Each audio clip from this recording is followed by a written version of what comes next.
Edit Bianca De Luca tipped the red wine deliberately, and Elena Moretti's white dress bloomed crimson beneath Alessandro's silent stare.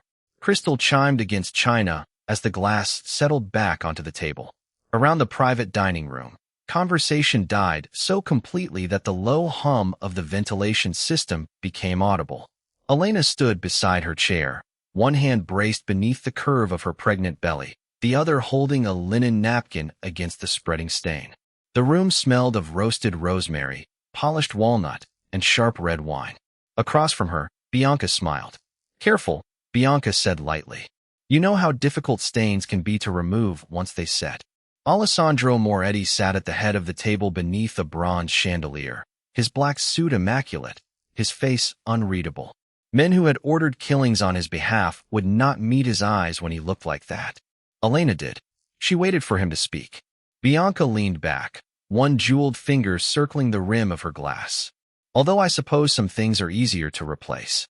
Her gaze dropped to Elena's stomach. "Wives, heirs, promises." Elena's fingers tightened around the napkin. Alessandro's jaw shifted once. Bianca. Only her name. No warning. No punishment. Bianca heard the difference. So did Elena. The old connection between Bianca and Alessandro was something everyone in the Moretti circle understood without discussing. Years ago, before Elena entered his life, Bianca had earned Alessandro's protection during the bloodiest period of his rise. That protection had become a shadow Alessandro never fully removed, even after their affair ended and he married Elena. He had told himself boundaries were obvious. Bianca had learned otherwise. "What?" Bianca asked, widening her eyes. "I'm congratulating your wife." Alessandro's hand closed around the stem of his water glass. He could end this with one sentence. He could have Bianca escorted out, revoke every privilege she still carried, and make the entire room understand that Elena stood above every debt from his past. But doing it publicly would force questions about why Bianca had ever been protected so fiercely, questions connected to old alliances Alessandro had spent years burying. Control had kept him alive. Silence had kept his empire stable. Tonight, silence demanded a different price. Elena removed the stained napkin from her dress and laid it neatly beside her plate. "I'm going upstairs." Alessandro rose halfway. "Elena." She stopped. The distance between them was barely 8 feet, yet the polished table might as well have been a border. "Sit down," Bianca murmured, almost amused. "You shouldn't upset yourself. Not in your condition." Elena turned slowly. Her eyes went first to Bianca, then to Alessandro. "Did you hear that?" "Yes." "And?" Alessandro looked toward Bianca. "Enough." Bianca's smile faded, but only for a second. Then she lifted her glass again. She had been corrected, not removed. Elena understood exactly what that meant. So did Bianca. Alessandro saw the realization pass across his wife's face and pushed his chair back. "Elena, wait." She stepped away before he could reach her. That small retreat stopped him more effectively than a gun. "How far does she have to go?" Elena asked. Her voice never rose. The chandelier reflected in her wedding ring as she rested her palm over their child. "How far does she have to go before you choose me?" Alessandro opened his mouth, but the answer came too late. Elena walked out, her heels striking the marble floor in slow, measured beats until the sound disappeared upstairs. Hours later, Alessandro entered their bedroom and found her sleeping on her side, turned away from him. He stood in the darkness without touching her, listening to the quiet rhythm of her breathing and telling himself morning would give him the chance to fix what pride and caution had broken. At 6:12, pale light crossed the bed. Alessandro reached toward Elena's side and touched cold sheets. He sat up. The room was silent. Her closet door stood open. One suitcase was missing. On the nightstand, beside a glass of water she had not finished, lay Elena's wedding ring. Alessandro stared at it until his breathing changed. Then his eyes shifted to the empty space beside him. By morning, his pregnant wife was gone. Alessandro did not touch the ring. He stood beside the bed in the thin morning light, staring at the narrow gold band while the mansion came awake beyond the bedroom doors. Somewhere downstairs, a coffee grinder started. A security radio crackled in the hall. Elena's half-finished water still carried the faint print of her lips against the glass, but her side of the mattress had lost every trace of warmth. "Lock the gates," Alessandro said into his phone. Within 90 seconds, the Moretti estate changed from a home into a sealed perimeter. Black SUVs blocked both entrances. Guards crossed the stone courtyard beneath security cameras. Alessandro moved through them barefoot, his white dress shirt open at the collar, carrying the terrible certainty that someone had taken his pregnant wife while he slept. Every vehicle, every camera, every phone he ordered. Find her. His security chief hesitated beside the surveillance console. Boss. Alessandro turned. The man rotated a monitor toward him. Grainy footage filled the screen. For 17 in the morning. Elena stepped from the side entrance wearing a charcoal coat over the same white dress Bianca had stained hours earlier. One hand pulled a small suitcase. The other rested protectively beneath her belly. No one followed her. No one forced her. She paused beneath the security light, looked back at the mansion for 3 long seconds, then walked toward her car. Alessandro leaned closer.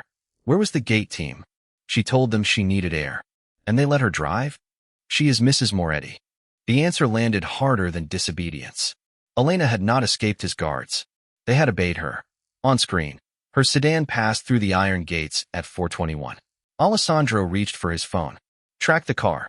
Keys clicked rapidly, then stopped. Tracker went dark 7 miles from the estate.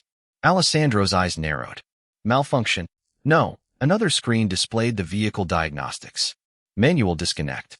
Alessandro remembered a rainy afternoon months earlier when Elena had complained that being married to him sometimes felt like living inside a surveillance camera. He had shown her the emergency tracker beneath the dashboard, half teasing, half reassuring her that she could disable it if she ever needed privacy. She had remembered. His first instinct was immediate. Send 20 men. Pull traffic cameras. Check airports, train stations, hospitals, every property connected to her name.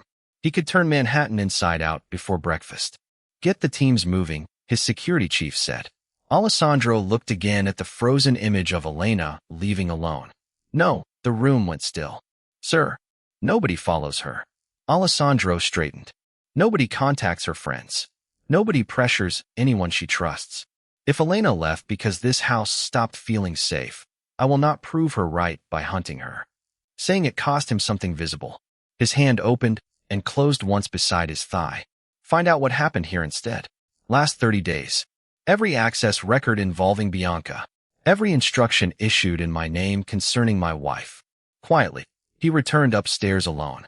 Elena's closet smelled faintly of cedar and the jasmine perfume she wore sparingly.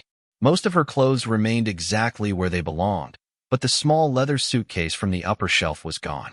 Alessandro pulled open the lower drawer where she kept scarves and maternity clothes. Empty space showed beneath neatly folded fabric. Not one morning's decision. She had made room for leaving before last night. His gaze moved to the closet floor. Behind a pair of flat shoes sat the canvas emergency bag he had once insisted she prepare for the hospital. It should have contained identification, medication, prenatal records, and clothes for the baby. It was gone too. Alessandro slowly sat on the edge of the bed.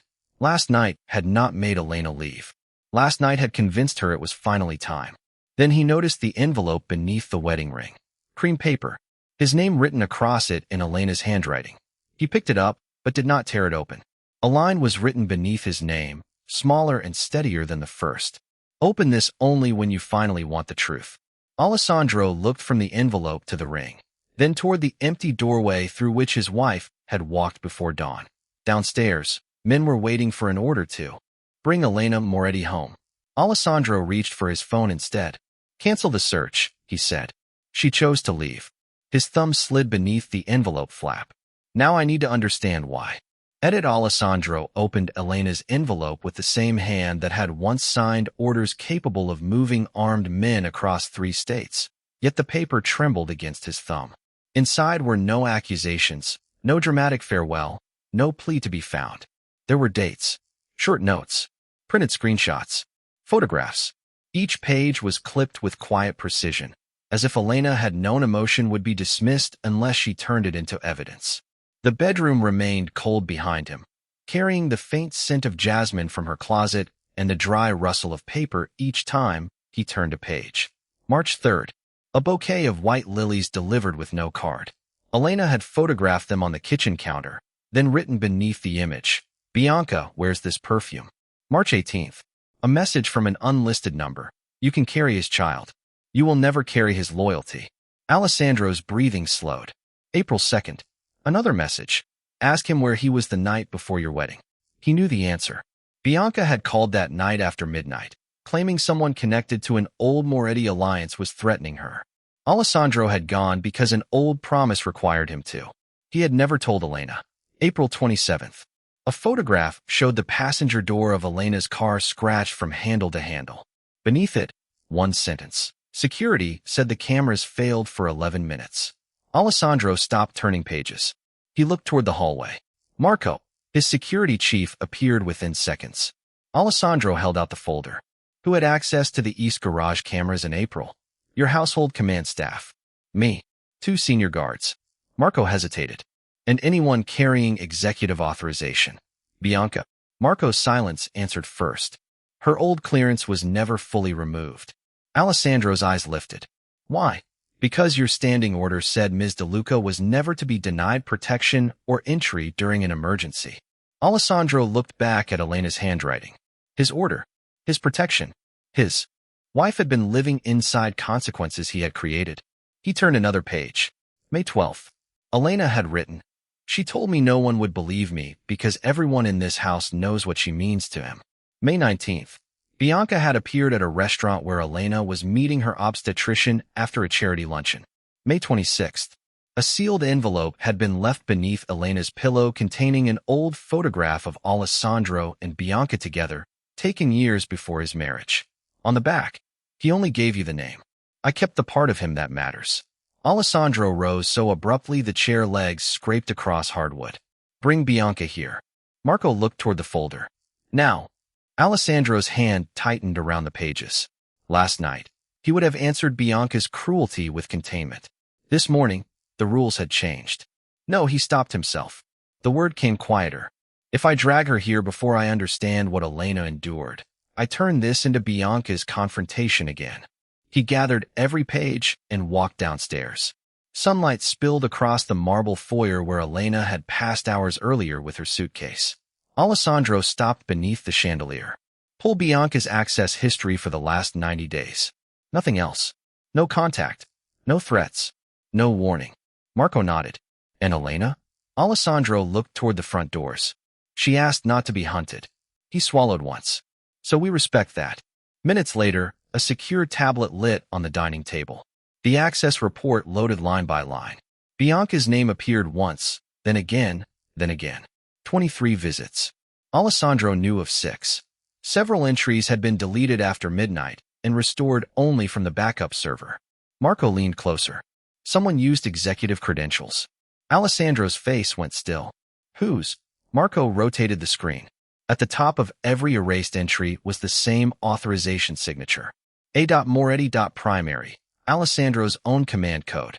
The room seemed to narrow around him. Bianca had not merely entered his house. Someone had repeatedly made her presence look as though Alessandro himself had approved it. He stared at the screen, then at Elena's folder beside his hand. For the first time since sunrise, the question was no longer only how much Bianca had done. It was how much Elena had believed Alessandro had knowingly allowed. Alessandro picked up his phone. Revoke Bianca's access to every Moretti property, account, vehicle, and security channel. Marco looked sharply at him. That overrides your protection order. I know. Once I send it, there is no quiet way to undo it. Alessandro's gaze settled on the chair Elena had occupied the night before, the faint burgundy stain still visible along the edge of the white cushion. Send it. Marco pressed the command. Across the Moretti network, Bianca DeLuca lost the protection Alessandro had preserved for years. 3 seconds later, Alessandro's phone began to ring. Bianca's name filled the screen. He let it ring once, twice. Then he answered. You finally chose, Bianca said. Alessandro looked at Elena's empty chair. No, he replied. I finally realized I should have chosen much sooner. Edit Bianca's laugh came softly through the phone, but Alessandro heard the change beneath it. You think removing my name from a few doors changes what you owe me? He stood beside Elena's empty chair, the wine stained dark against the white cushion, while morning sunlight sharpened every edge of the dining room. What I owe you never included my wife. That is convenient now. Bianca's voice hardened. You made me untouchable, Alessandro. He closed his eyes for 1 second, and memory supplied what pride had avoided for years. Bianca hiding him after an ambush during the Succession War, calling a doctor she trusted, refusing to surrender his location when armed men came searching. When he recovered, he had made one promise. If you ever need protection, you will have mine. At the time, it had meant survival. Over the years, Alessandro had allowed it to become access, money, guards, invitations, and the silent assumption that no Moretti employee could challenge her. Even after their affair ended. Even after Elena became his wife. I protected you from my enemies, Alessandro said. I never gave you permission to become hers. Bianca went quiet. Alessandro heard faint traffic behind her, then the click of a car door. And yet every guard opened the gate when I arrived. Because I failed to close it. You cannot rewrite history because Elena ran away. Alessandro's fingers tightened around the phone. No, but I can stop repeating it. He ended the call before Bianca could answer. For the first time, the old debt no longer dictated his next move. He instructed Marco to send written orders throughout the Moretti network. Bianca DeLuca was no longer authorized to enter any property, use any vehicle, access any account, or invoke Alessandro's name for protection. No exceptions. No private loopholes. No verbal overrides. The commands went out under Alessandro's personal signature, replacing the very authority that had once protected her. Then he did something his men understood even less. He left Elena alone. No surveillance teams. No intercepted calls. No pressure on anyone who might be sheltering her. 40 miles away, Elena sat at a small kitchen table in a quiet house surrounded by tall maples, both hands wrapped around a mug of warm tea. The room smelled of cinnamon and old wood. Her phone vibrated against the table. A secure Moretti notification appeared on the screen because, legally, she remained Alessandro's wife. Bianca DeLuca. All household privileges revoked. Elena read it once and turned the phone face down. The woman across from her did not ask whether she planned to return. Elena had chosen this place precisely because no one here would make that decision for her. She pressed her palm against the gentle curve beneath her sweater. A small movement answered from inside. We stay, Elena whispered. Back at the mansion, Alessandro received her response indirectly when Marco reported that Elena's phone had acknowledged the security update, but made no attempt to contact him. Alessandro stared through the dining room windows at the iron gates beyond the lawn. He had finally done what Elena had needed months ago, and it had changed nothing yet.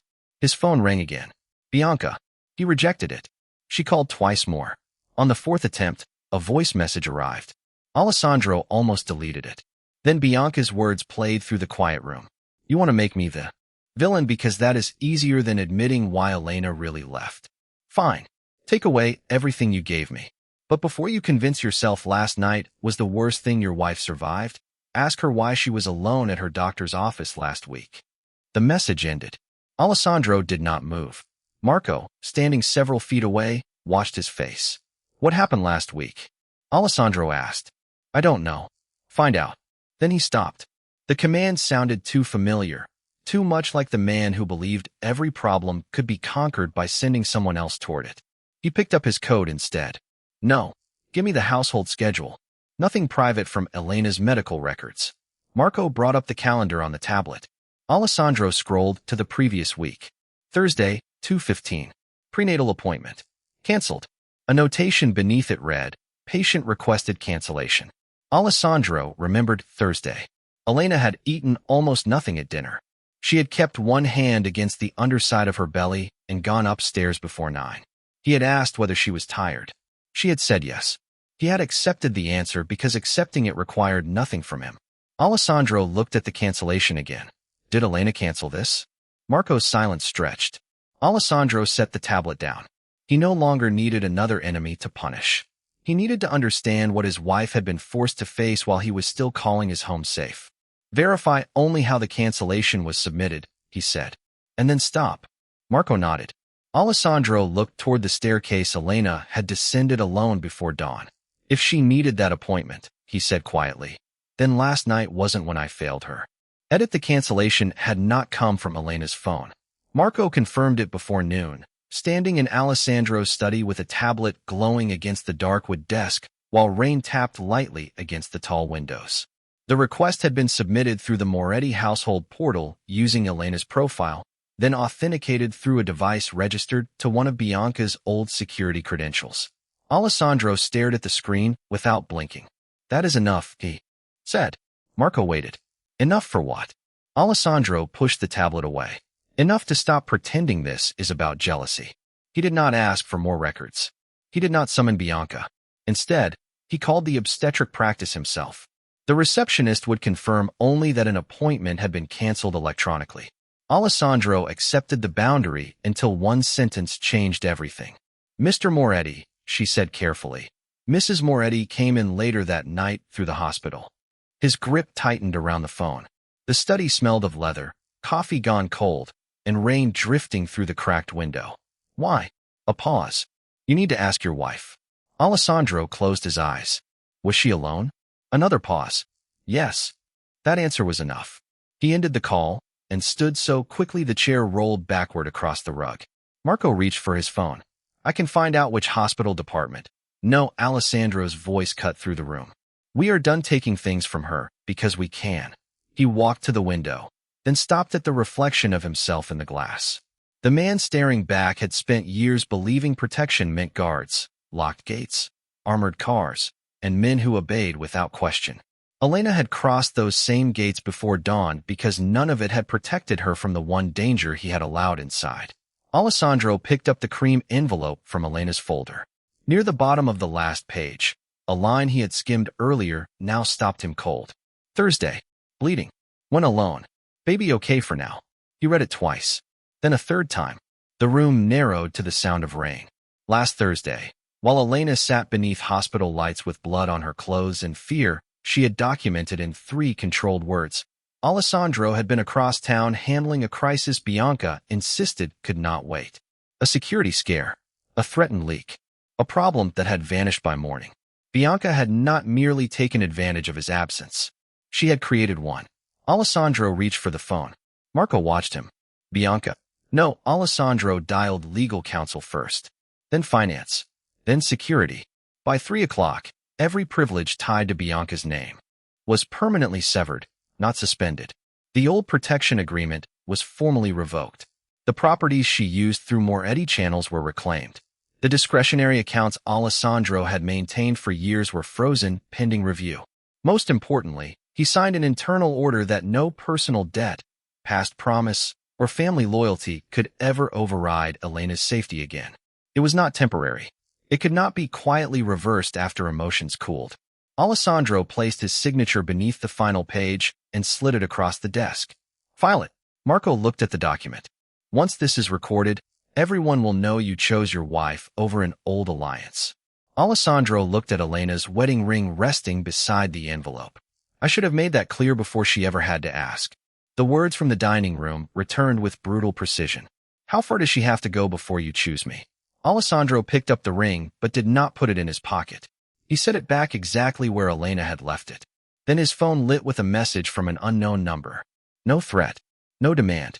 Just a hospital discharge summary forwarded through Elena's attorney, with every private detail removed except one sentence she had authorized him to see. "Mother and fetus stable after evaluation for threatened pregnancy complication." Alessandro sat down slowly. At the bottom was Elena's handwritten note. "I am safe. Do not come looking for me until you understand why I had to be safe from your life." He read it once, then turned to Marco. "Find where she is." Marco's expression changed. Alessandro raised one hand. "Do not approach her. Do not contact her. I only need to know she is protected." And then, Alessandro looked toward the empty doorway of the study, toward the silent house Elena had abandoned. "Then I go to her alone." Edit Alessandro found Elena 40 miles from Manhattan, but for the first time in his life, finding someone gave him no right to enter. His sedan stopped at the end of a narrow gravel drive beneath tall maples, their branches scraping softly against one another in the afternoon wind. No convoy followed him. No guard stepped out first. Alessandro had even left his holster locked in the car. He walked alone toward the small cedar-sided house, gravel grinding beneath his shoes, and stopped when Elena appeared behind the screen door. She wore a loose gray sweater and dark pants, one hand resting beneath her belly. The warm smell of cinnamon drifted from inside. Neither moved. You said you wouldn't hunt me, Elena said. I didn't. Yet you found me. Alessandro accepted the distinction without defending himself. I needed to know you were safe. I came alone because I wanted to ask permission for everything after that. Elena opened the screen door, but remained on the threshold. You have 5 minutes. Alessandro stayed outside. I know about the hospital. Her fingers tightened against the wooden frame. Then you know enough. I know Bianca canceled your appointment. I know you went in later because you were bleeding. I know you were alone. Elena's eyes dropped toward his empty hands. And what did you do when you learned that? I revoked everything Bianca had through me. Permanently. Elena gave a small nod. No relief. No gratitude. You should have. The words landed cleanly. Alessandro stepped no closer. Come home. Elena looked at him then. No. He had negotiated with men who changed their answers when he lowered his voice. Elena did not. The house is secure now. It was secure before. Not from her. Exactly. A screen door clicked somewhere in the house as the wind shifted. Elena's voice stayed level. You keep talking about locks and access codes, Alessandro. Bianca was never the reason I stopped feeling safe with you. His jaw tightened. She threatened you. And you taught her there would be no cost. He started to answer. Elena raised one hand. You want to know what happened at the hospital? I sat under fluorescent lights with antiseptic burning my nose while a nurse asked who she should call if the baby got worse. I looked at your name on my phone. Elena swallowed, her thumb rubbing slowly across the fabric covering her belly. And I couldn't press it. Alessandro's breath stopped. Why? Because Bianca had called you first. Silence settled between them. She told me, before you left, that if she snapped her fingers, you would always choose whatever emergency she created over whatever I needed. Then you walked out the door. Alessandro looked down at the porch boards. I didn't know. That is the point. Elena's voice cracked once, then steadied. You didn't want to know until I disappeared. He lifted his eyes. Tell me what I can do. Nothing today. That answer would once have been unacceptable to him. Now Alessandro nodded. Then I'll leave. Elena blinked, almost surprised. He stepped backward. I love you, he said, but I won't turn that into another reason you aren't allowed to say no. He reached the bottom step before Elena spoke. Alessandro. He turned. I saw the notice about Bianca. It wasn't done to make you come back. Good. Elena rested both hands over their child. Because I'm not coming back just because you finally did what you should have done months ago. Alessandro nodded once. I understand. Do you? Her eyes held his across the distance. I didn't leave because Bianca hated me. I left because you watched her humiliate me, looked straight at me when I asked you to choose, and still protected the space she occupied in your life. Alessandro had no defense left that did not sound like another excuse. So he gave her none. You're right. Elena's shoulders lowered by barely an inch. Then Alessandro's phone vibrated inside his coat. Once. Again. Again. He ignored it until Elena glanced toward the sound. Answer it. Alessandro pulled out the phone. Marco's name filled the screen. What? Boss, Bianca just went public. Alessandro's eyes hardened. With what? Marco answered, and the color drained from Alessandro's face. Elena watched him from the doorway. What happened? Alessandro lowered the phone slowly.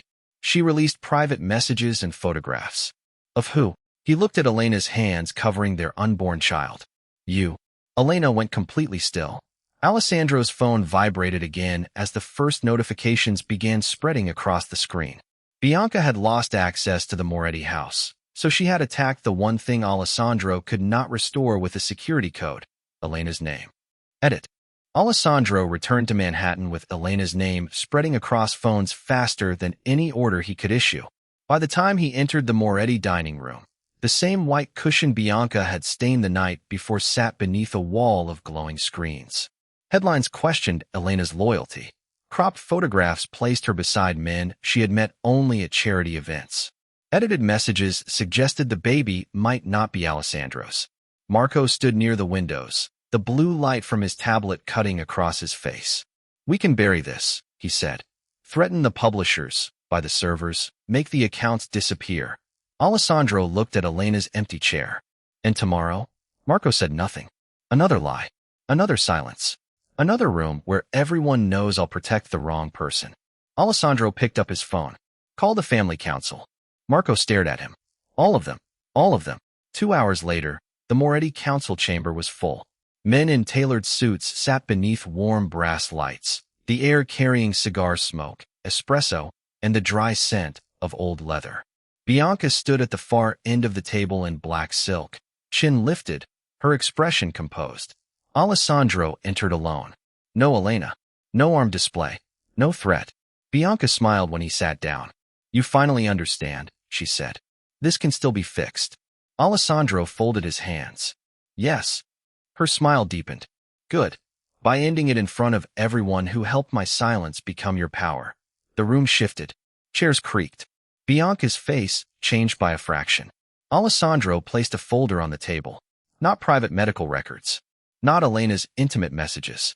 Only documented access logs, verified authorization misuse, the canceled appointment request, and the forged material Bianca had released that morning. You told people my wife was unfaithful. Bianca shrugged. I told them what they were already willing to believe. Alessandro looked around the room. Because they knew I had protected her attacker. Bianca's eyes sharpened. Careful. No, Alessandro's voice stayed low. I was careful last night. That was the problem. He turned the first document toward the council. Bianca used my protection order to enter my home 23 times without Elena's consent. Another page. She used compromised credentials to cancel a prenatal appointment. Another. She released falsified material to damage my wife after I revoked her access. Bianca stepped forward. You owe me your life. I did. Alessandro met her eyes. And I paid that debt until it became a weapon against someone who owed you nothing. The room went silent. Bianca's composure cracked. So this is what she made you. Alessandro looked toward Elena's empty chair again. No. This is what losing her forced me to see. Then he made the choice every man in the room understood would cost him. Alessandro publicly voided Bianca's protection, surrendered the old alliance tied to her family, and accepted the political damage that would follow.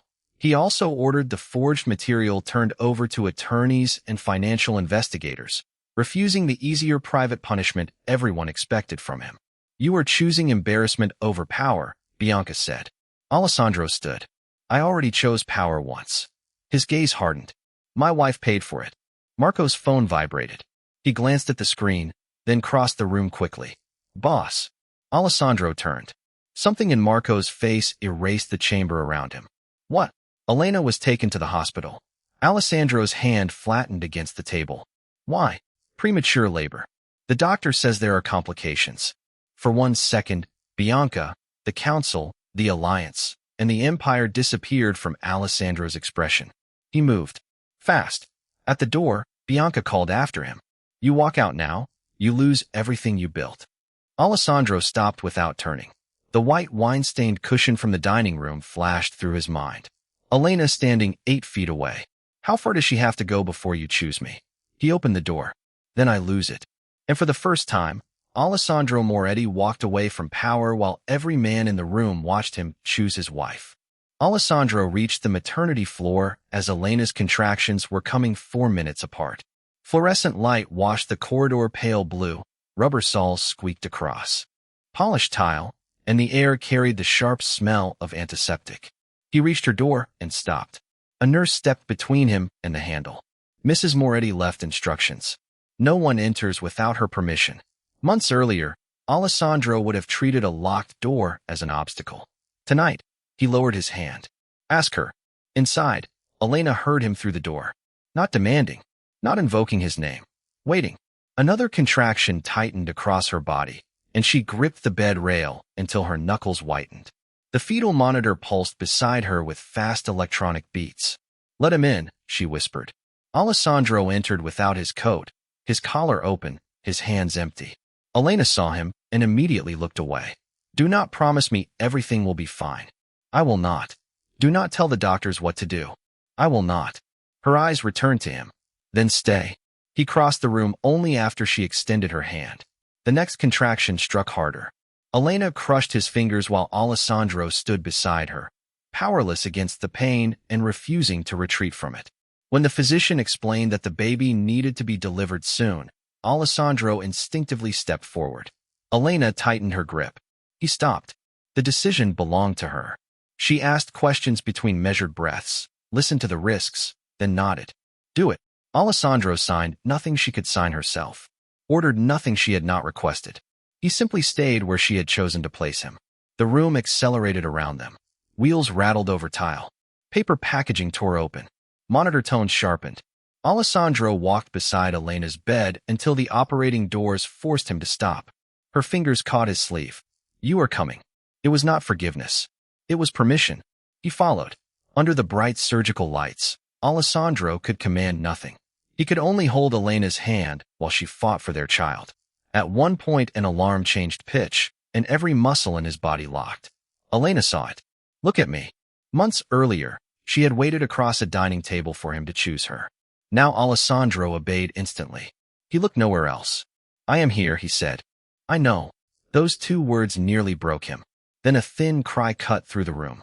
Alessandro's head snapped toward the sound. Their daughter was lifted beneath the white lights, tiny fists moving, her voice furious and alive. Elena's eyes closed for one trembling second.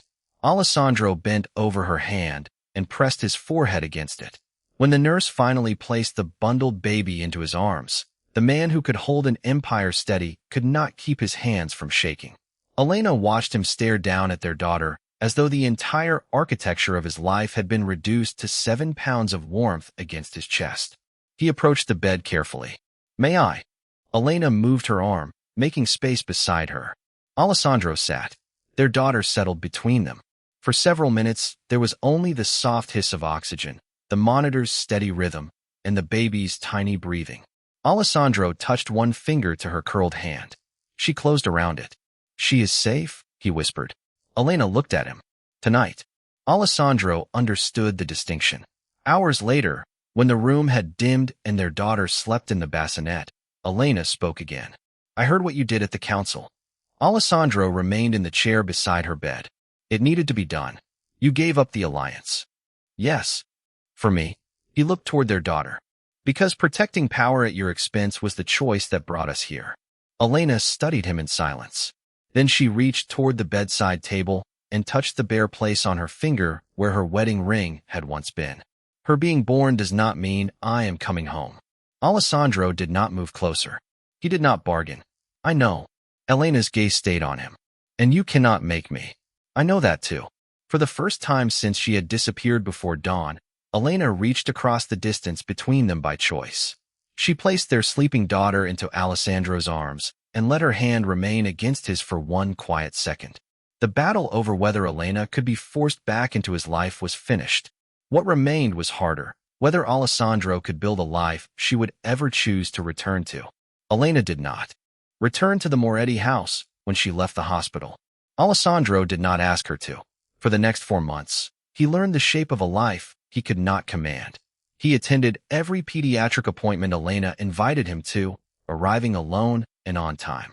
He stood beside changing tables instead of conference tables, warmed bottles at 3 in the morning when Elena allowed him to stay, and left when she said she needed space. The Moretti estate changed with him. Bianca's access remained permanently revoked. The old protection order stayed void. Household authority was rewritten so no personal debt, past alliance, or executive command could override Elena's safety or consent again. The same men who once opened doors for Bianca without question now understood there was no name above Elena's boundaries, including Alessandro's. Bianca faced the consequences of the forged releases, financial misuse, and unlawful access through attorneys and investigators. Alessandro never interfered to soften them, and he never used them as proof that Elena owed him forgiveness. He had finally learned the difference between justice and leverage. On a bright October morning, sunlight poured through the Moretti bedroom windows and warmed the hardwood floor where Elena's suitcase had once disappeared before dawn. Alessandro stood beside the nightstand fastening his cuff when he heard the soft hum of an engine outside. He did not call security. He did not move toward the window. A minute later, the bedroom door opened. Elena stood there with their daughter asleep against her chest. The baby wore a pale cream sweater, one tiny fist curled beneath her chin. Elena's hair was loose over her shoulders, and the cool air from outside still clung to her coat.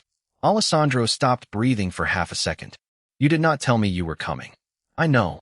Elena stepped inside and looked around the room. Nothing had been staged for her. No flowers. No gifts. No grand apology waiting on the bed.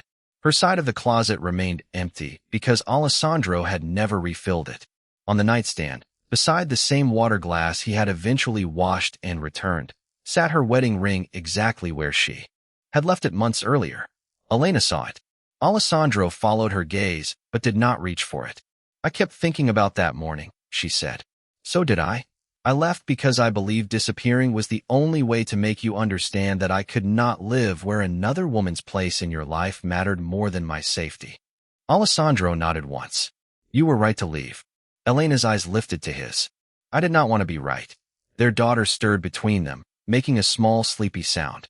Alessandro stepped closer, then stopped before crossing the final foot of space. "May I take her?" Elena placed the baby into his arms. He cradled their daughter against his chest, and the child settled instantly beneath his hand. Elena watched him for several seconds. "I came back because you stopped trying to make me come back." Alessandro's throat moved. "I wanted you home." "I know. I still do. I know that too." Elena walked to the nightstand. Her fingers hovered over the gold band. The ring caught the morning light, the same ring that had once sat beside an empty bed like the final proof of Alessandro's failure. He did not pick it up. He did not kneel. He did not ask. Elena turned toward him. "If I stay, things do not go back to what they were." "They cannot. No protected ghosts from your past. No silence when someone crosses a line.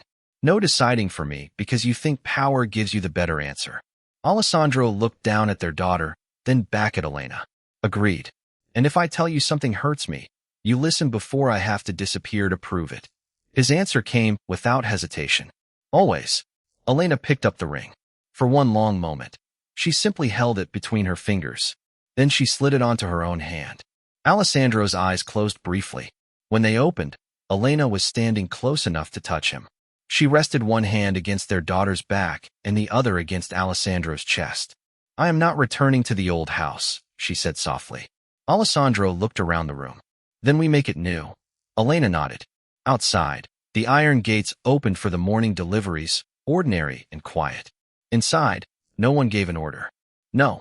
One forced a choice.